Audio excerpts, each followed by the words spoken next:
Sur les bords du Verne, la meule du moulin de la Vessière tourne à plat régime.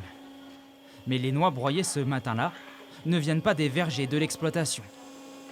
Toutes les demi-heures, des particuliers viennent déposer leurs trésors afin qu'ils soient transformés en huile. Dernière étape du processus, après avoir récolté et séché leurs cerneaux de noix à l'automne. On commence en novembre et on fait ça jusqu'en avril-mai. Pourquoi on arrête après? Parce que lorsqu'il fait très chaud, les cerneaux ne se conservent pas bien s'ils ne sont pas conservés en chambre froide. Un particulier, il n'a pas de chambre froide. Cette tâche déléguée, on appelle cela le travail à façon. Contre rémunération, le moulin transforme le produit selon des étapes bien précises. Broyage, chauffage et enfin pressage, pour que le produit final soit à la hauteur des attentes du client. Vos cerneaux, ils étaient beaux parce que la pâte, elle est belle, elle est bien claire, elle est magnifique. C'est quoi, c'est de la franquette? Il y a de la franquette et il y a de la corne. Et il y a de la corne? Vous avez dû vous embêter pour casser. Voilà.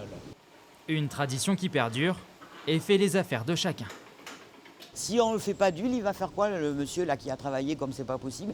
Il va faire quoi de ces cerneaux de noix? Il va pas se manger toutes ces noix, il va pas les casser tout l'hiver. Il en aurait beaucoup trop. Et puis c'est quelque chose qui a toujours existé. Et les traditions, il faut les faire perdurer. Il faudra au client un peu de patience, près de 2 heures sont nécessaires pour obtenir la précieuse huile.